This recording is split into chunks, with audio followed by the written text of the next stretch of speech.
మీకుండే ఎటువంటి గ్రహ బాధలైనా గృహ బాధలైనా శాశ్వత పరిష్కారం కోసం సంప్రదించండి శ్రీనివాస జ్యోతిషాలయ. సార్ నమస్తే. నమస్తే. నారా రోహిత్ కెరీర్ స్టార్ట్ చేసిన నుంచి కూడా ఒకప్పుడు చాలా ఫాస్ట్గా సినిమాలు చేశాడు. అసలు నెలకో సినిమా అలాగే రిలీజ్ చేశాడు. ఈ మధ్య కొంచెం గ్యాప్ తీసుకొని ఆచితూచి అడుగులు వేస్తున్నాడు. ఇప్పుడు సుందరకాండ్ అంటూ వచ్చాడు. ఇది ఒక డిఫరెంట్ రెగ్యులర్ సినిమా కాకుండా ఒక డిఫరెంట్ కాన్సెప్ట్ రోమ్ కాము అని వినిపిస్తుంది.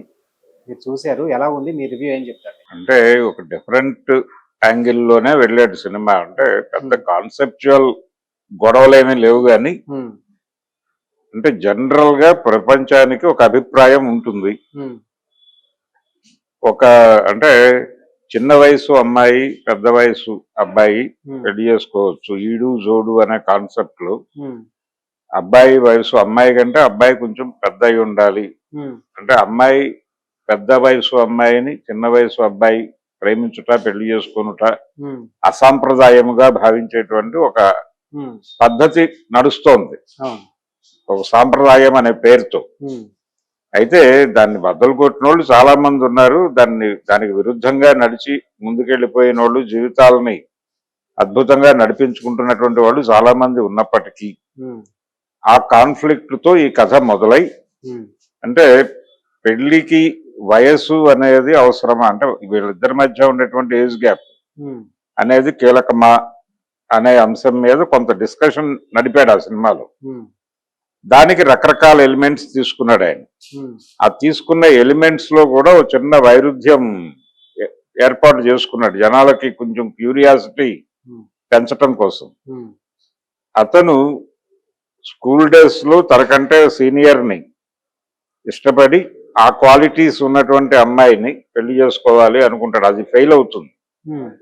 అది ఫెయిల్ అయిపోతుంది, ఆ అమ్మాయి వెళ్ళిపోతుంది ఎక్కడికో, తనకు తెలియదు ఎక్కడికి వెళ్ళిపోయిందో. కానీ ఆ అమ్మాయిలో ఉన్నటువంటి క్వాలిటీస్ ని తను రిజిస్టర్ చేసుకుని ఆ క్వాలిటీస్ ఉన్నటువంటి అమ్మాయిని పెళ్లి చేసుకోవాలని వెతుకుతూ ఉంటాడు. ఆ వెతికే క్రమంలో ఒక అమ్మాయి కనిపిస్తుంది అతనికి. ఆ కనిపించేసరికి ఇతని వయసు చాలా దాటి వెళ్ళిపోతుంది, 40స్కి వెళ్ళిపోతాడు ఇతను. ఆ అమ్మాయి ఏమో ఒక స్టూడెంట్, ఈ క్వాలిటీస్ ఉన్నటువంటి అమ్మాయి ఒక స్టూడెంట్. వీళ్ళిద్దరి మధ్య ఏజ్ చాలా గ్యాప్ ఉంటుంది, కానీ ఆ అమ్మాయి కూడా ఇతను ఇష్టపడుతుంది. ఈ ఏజ్ గ్యాప్ అనేది అలాంటి డిస్ప్యూట్ ని క్రియేట్ చేసింది అతని జీవితంలో. అతనైతే తాను టీనేజర్ అనే అనుకుంటూ ఉంటాడు. అంటే తను వెతుకుతున్నాడు తప్ప తను వచ్చినటువంటి మ్యాచెస్ అన్నిటిని ఈ క్వాలిటీస్ లేవు అమ్మాయిలో అని వదిలేస్తూ ఉంటాడు. ఆ వెతుకులాటలో భాగంగా ఇంత జర్నీ నడిచింది తప్ప తను పెళ్లికి ఎలిజిబుల్ కాదనో లేకపోతే తనకి ఇతరేతర ఇబ్బందులు ఉన్నాయనో కాదు. అందుకని అతను సీరియస్ గా పట్టించుకోడు, కానీ ప్రపంచం పట్టించుకుంటుంది. ఆ అమ్మాయి తరఫు వాళ్ళు పట్టించుకుంటారు. ఆ అమ్మాయి ఫ్యామిలీకి ఇతనికి మధ్య ఉన్నటువంటి పాత పగలేమిటి, ఘర్షణలు ఏమిటి, భావజాల పరమైనటువంటి వివాదాలు ఏమిటి, వీటి మీద కథ నడుస్తుంది.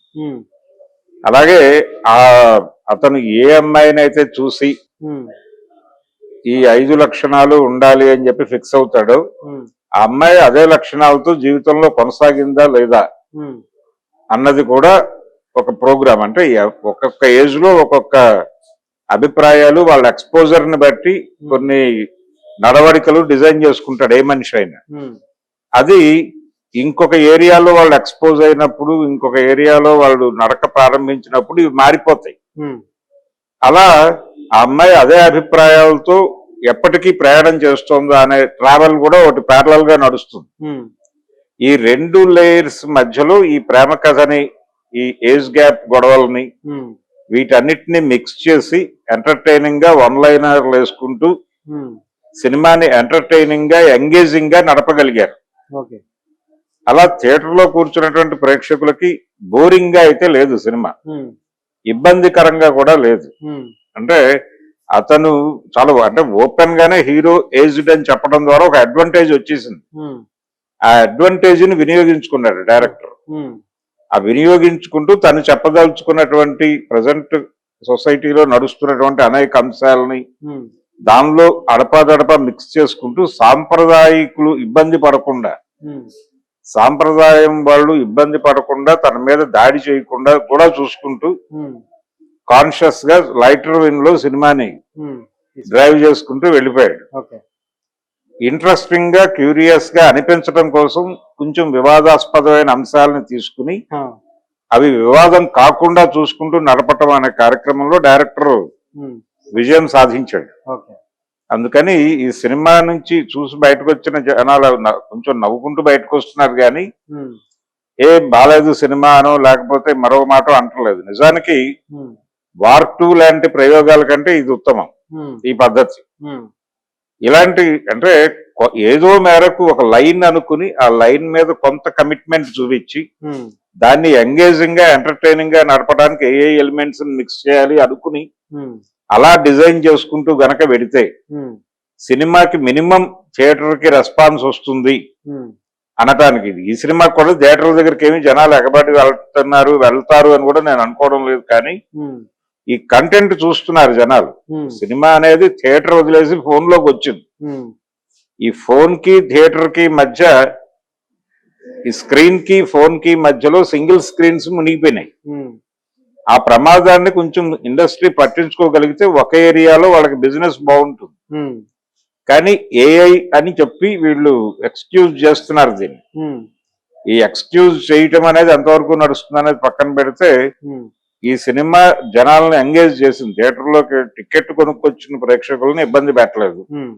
ఎందుకు వచ్చాం ఈ థియేటర్కి, ఎందుకు వచ్చాం ఈ సినిమాకి అని కూడా అనిపించలేదు. ఉమ్, నారా రోహిత్ తన క్యారెక్టర్ ని పూర్తిగా అర్థం చేసుకుని ఉమ్, నటించాడు. ఉమ్, ఎక్కడా అతి లేదు. అతను మొదటి నుంచి బాణం సినిమా దగ్గర నుంచి ఆ పద్ధతిలోనే వెడుతున్నాడు. ఉమ్, తను క్యారెక్టర్ ని బట్టి తను అడ్జస్ట్ అయిపోయి వెళ్ళిపోవటమే తప్ప ఎక్కడ కూడా తను ఓవర్ యాక్షన్ చేయటం ఈ పద్ధతి లేదు అతని దగ్గర. ఉమ్, అందుకని కొంత మెథడ్ ఆర్టిస్ట్ గానే నిలబడి ఉన్నాడు అతను. ఉమ్, అతని పద్ధతిలోనే అతను చేశాడు. మిగిలిన ఆర్టిస్టులు అందరూ కూడా ఉమ్, వాళ్ళ వాళ్ళ పెర్ఫార్మెన్సెస్ తో సినిమాని నిలబెట్టారు. అది నరేష్ కావచ్చు, ఎవరైనా కావచ్చు, ఉమ్, ప్రతి ఒక్కరూ చాలా బాగా చేశారు. శ్రీదేవి ఉమ్, చాలా కాలం తర్వాత ఈ సినిమాలో, మంజుల కూతురు శ్రీదేవి ఈ సినిమాలో చాలా కాలం తర్వాత కనిపించింది. అవును.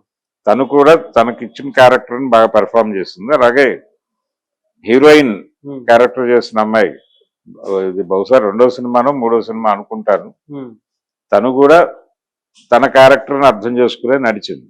ఉమ్. ఇన్ టోటల్ సినిమా పర్లేదు, బాగానే ఉంది.